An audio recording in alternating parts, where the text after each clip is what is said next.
Ladies and gentlemen, boys and girls, welcome to the Everything is Bad new Fangled motion picture show. Hello, one and all. Welcome to another episode of the Everything is Bad new Fangled motion picture show. I'm Niall. And I'm Nolan. And today we're going to be reviewing Blackkklansman. A Spike Lee joint. Spike Lee joint. And hopefully YouTube doesn't have an issue with the title of our video by just catching on to the 3Ks in the middle of the title. So we're going to be doing our usual thing where we do a spoiler-free review, give you a spoiler warning, and then get more in-depth into the movie. So, without further ado... No more ados. No more ados. I'm going to do it. This movie was fantastic. This is a good movie. This was a really good movie. So if you somehow have managed to avoid seeing any advertisements for it, because like in the last 2 weeks I've been seeing it all over the place, on banner ads, on Facebook ads. I've been seeing like promoted tweets and YouTube ads and stuff. It's been everywhere. So it's a picture. Picture. Yes, it's a picture. It's a period piece. Takes place in the 70s, based on a true story of Ron Stallworth, who is the first black police officer in Colorado Springs, Colorado, who becomes a detective. I don't know if that's true to life. I don't well, know if that fact is true to life. In the movie. In the movie, he is. Yeah. But he becomes a detective and starts investigating the Ku Klux Klan. And he, along the he convinces them over the phone that he's white and racist. And he actually gets a membership. He has a membership card. A black guy. In real life, this guy, he has this membership with the Ku Klux Klan. Yep. But he so he investigates the KKK, and through his investigations, prevents them from bombing this protest that's going on. Being organized by the Colorado Springs College Black Student Union or something. Student Council or Black Student Council, something like that. Yeah. But they had organized. They were organizing a march or some kind of demonstration, and so he stops that and prevents a race war, basically. Yeah.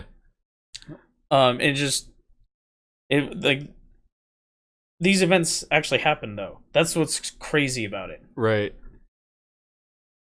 It's pretty. I mean, together, I'd first read about this guy years ago, and I was like, man, that is a great story. Yeah. It's just so unique. And then when I heard that they're making a movie about it, I got pretty excited. Yeah. Because it's just like, you can't make that up. It's just so crazy. It is. And something else that should get you excited about this movie is it's got Adam Driver in it. Yeah, and he's great in it. Adam Driver is great. Like, I haven't seen anything with Adam Driver in it that I've disliked Adam Driver in. Mm-hmm. Like, I even like Kylo Ren as a character. And the other movie we saw fairly recently with him, Logan Lucky, we also did a review on. That movie is also excellent. And so he plays the white counterpart to Ron Stallworth, who's the guy who shows up in person at the meetings. Right, because you can't have a black guy showing up pretending to be... You can do it over the phone, but you can't do it in person. It's a little bit harder. Yeah. Takes a lot of makeup. Yeah. So Adam Driver... Otherwise you end up with that joke from Blazing Saddles. Yeah.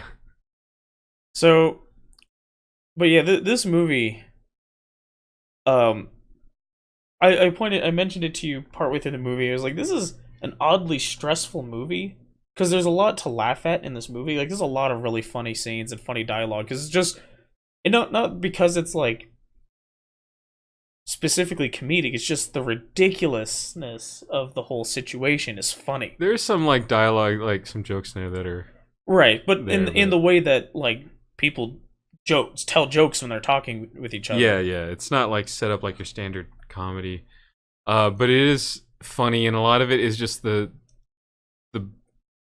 just how bizarre some of the situations they wind up in are. Yeah. But then also, like, you don't know, like, you're waiting the whole time for them to get found out. Yeah. Because they're undercover detectives, and you're just, yeah, the whole time, you're just this, like, every time that they're in one of these meetings, it's just, like, a little stressful, you know? And, without getting too much into spoiler territory, but, you know, yeah, because there's a character in particular that's really suspicious of Adam Driver's character, who, you know, who's suspicious of him through the whole movie. Well, at first he thinks Adam Driver might secretly be a Jew. Adam Driver's character is Jewish in the movie, though. Yeah. And so he's, like, always trying to, like, find him out and, like, trip him up and get him to admit to being Jewish. It never works, but... Yeah. It's, some of those antics can be a little funny, especially the way Adam Driver turns him back on the guy. And, man, Adam Driver has like a deep rumbling voice, by the way. What's funny is when he puts on the Klan hood, he sounds like Kylo Ren. Yeah, when he has the hood, when he's talking with the hood on, he sounds like Kylo Ren. It's pretty funny. Yeah, but I definitely recommend this. It does delve a little into like racial politics, not as deeply as I thought it was going to. Yeah. They I think they pulled a Ubisoft and want to make it appealing to as wide an audience as possible. But also the message is not like one race over the other. It's that we should all be good to each other. And, you know, because even while it has like the, you know, shows the evils of the KKK, at the same time, it goes to some effort to show that some of these people that are fighting for, you know, civil rights, they're black supremacists. Some of them, not all of them. Yeah. But there are some amongst them, and they're kind of in the wrong too.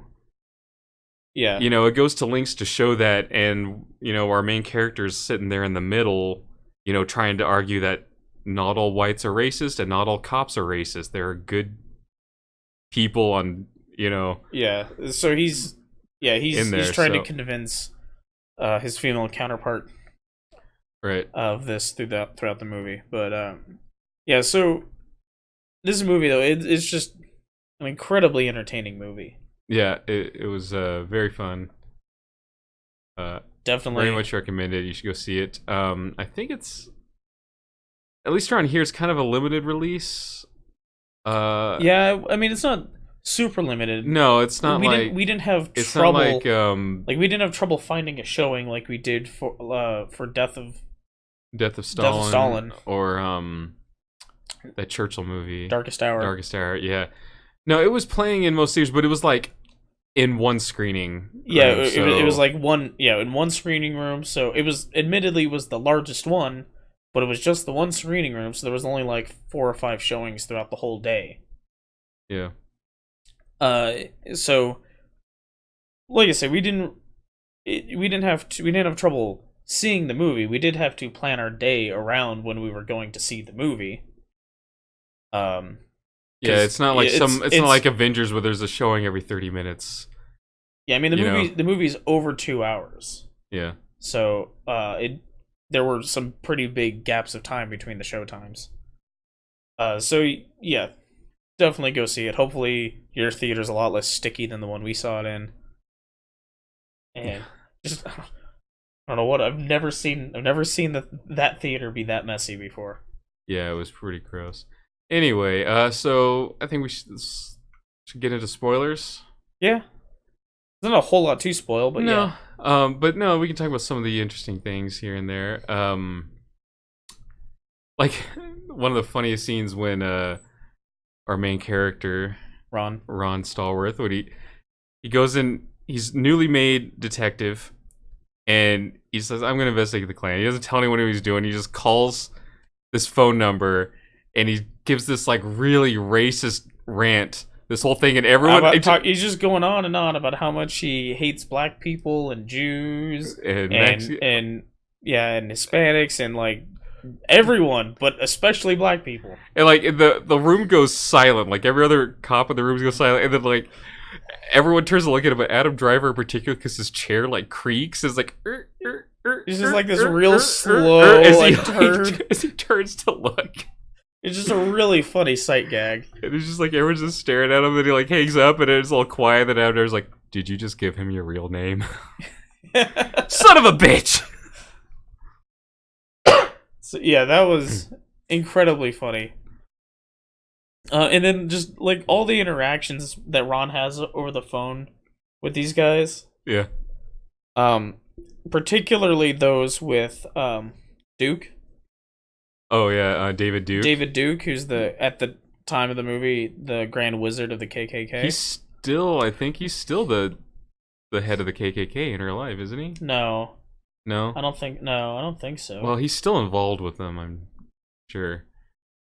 Yeah, anyway. I don't think he's still. I mean, I don't make it a point to keep up on who's in charge of the KKK. No, but I mean, they had that footage at the end of before the credits. They had footage of David Duke before the last election. Was it David Duke? That was David Duke. Oh, okay. In the park on top of that bench talking to those people. Okay. Yeah, that was David Duke. But yeah, so David Duke, by the way, in this is played by Topher Grace, who you might know as that kid from that '70s show. Yeah. And if you go and look up pictures of David Duke from that time and look at how Topher Grace was, especially with just the way his hair was done and with that mustache, he looks a lot like him. Like that was really good casting on their part just on appearance. Yeah.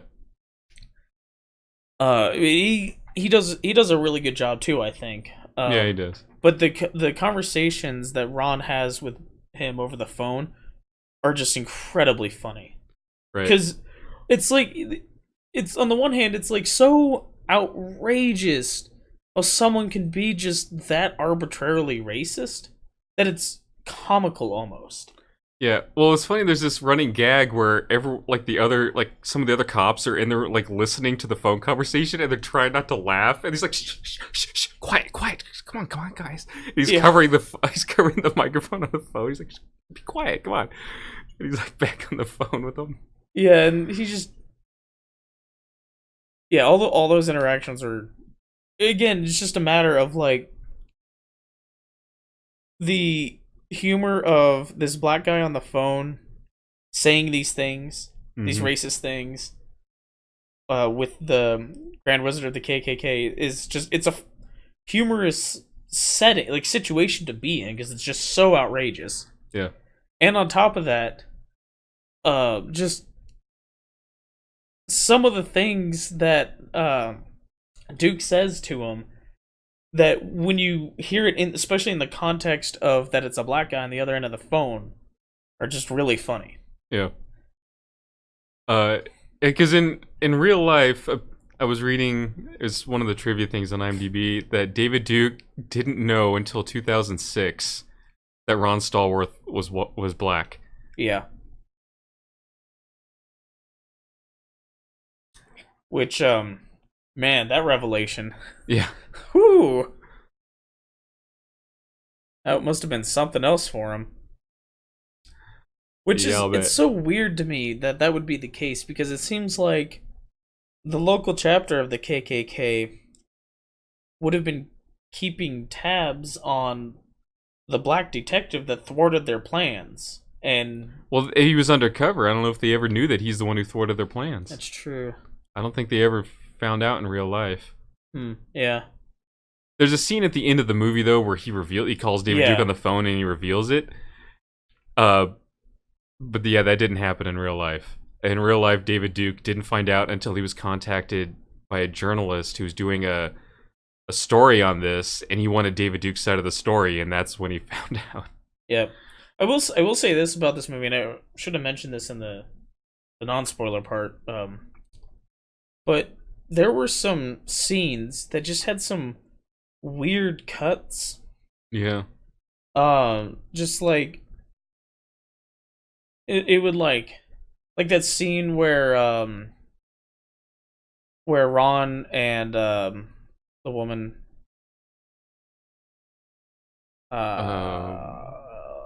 Lar- Which woman are you talking about? the one that That's his love interest? That was his love interest. Laura? Laura? The one played Patrice. by Laura Harrier is the actress. Laura Harrier played the actor. Yeah, Patrice. Her, but Patrice is the name. Patrice, okay. Yeah, so that scene where he and Patrice are walking through the park and talking about different black actors at the time. And blaxploitation movies. Yeah, and it just like keeps cutting to the posters. It just felt, and not that it was necessarily bad. It was just, it felt so tonally different. Yeah, it did feel tonally. It did feel tonally different than the movie, and it felt like something Quentin Tarantino would do. Yeah, actually. And the same thing, that scene where that Black Panther guy was giving the speech at the college at the beginning of the movie. Yeah, well, and it kept having like the random people in the audience, like as these like ghostly images, like it's the music video for Bohemian Rhapsody. Bohemian Rhapsody. Yeah. Yeah, well, I think that was to emphasize like these people were like having like a spiritual connection there with what he was saying. But it just felt so different than the. So one thing this movie did, it moved the events back to the early 70s when in reality they happened in like 79, but this is like 72 or something, because they wanted to be able to fit in some of the more racially charged politics that were going on at that time, which were not as prevalent in 79. Yeah. So I mean, that was just like a decision they made for the story, which is fine. It's not that big a deal. The basics are still there for the movie, but yeah, there's that. Like, there's this kind of thing. Like, our main character, Ron, he's like got this girlfriend who is totally like Black Panther type, right? And she's trying to argue like, no, all cops are evil, and he's like, he doesn't reveal he's a cop yet, and he's like, well, all cops, he's a cop, and he's like, I don't like the word pig, and he's like, I just call them cops, or police officers or something. He's trying to argue, and he's trying to change her mind, because in his experience that, like, yes, there are racist cops and there are racist white people, but not all cops are racist and not all white people are racist, and he's got a lot of friends on the police force that are white, and they treat him with respect, and there's only really the one cop in the whole force that he ever had, like, his interactions with, that is any problem with him. And that scene at the end of the movie where they get him, oh yeah, it was so satisfying. They laid down this sting operation to get him to admit that he targets black people and stuff, and so that was a really satisfying scene. That was pretty good. But yeah, so go see this movie if you haven't already. Yeah, definitely. But I think that's about all I have to say about this movie. Yeah, I think so. And Adam Driver needs to be in more things. Oh, he will be. He's already been in more things than Star Wars, and yeah, but I mean, and I think Star Wars is part of the issue why he's not in more things, because he spends the bulk of the year filming a Star Wars movie. Right. Yeah, he doesn't have the time to be in others, but yeah, we'll see him in more stuff because he's a great actor. Yeah, well, in like this movie and Logan Lucky, I can't imagine those movies took very long to film. No. It was probably something that was like, yeah, I got a couple months free before I have to be back at Pinewood. Yeah. Or wherever other country they might be filming in, but yeah, Pinewood Studios. But yeah, he I mean, most of Kylo Ren's scenes are on board.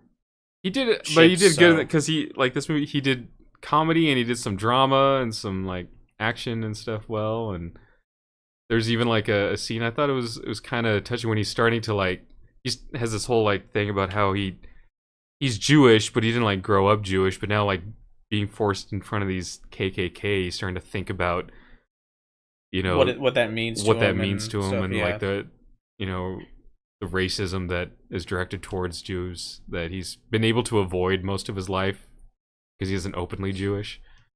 Yeah. But yeah, so go see that movie. Yeah. So coming up should be right after this one. The very next review we have going up is for Christopher Robin.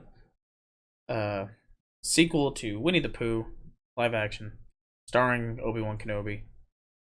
And then next week, we got Mile 22 with Marky Mark and Alpha. And the Happy Time Murders the week after that. And Operation Finale at the end of the month. And then start getting into September, so we'll start hitting a lull again as we get out of the summer movie season. There'll still be movies that we'll be seeing and reviewing. They just will be fewer and farther between. Because like the Predator comes out in September, which the second trailer they showed for it looked better. Yeah. Still doesn't look like a great movie though. I want to see White Boy Rick. Yeah, it looks pretty good. That movie looks pretty good. And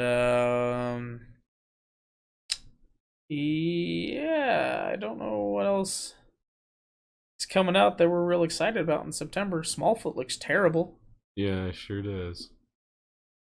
So yeah, September will be a light month for reviews, but for now, check out Christopher Robin. We should be going up soon. And enjoy the summer movie season while you can. Until next time. Bye. Thanks for listening.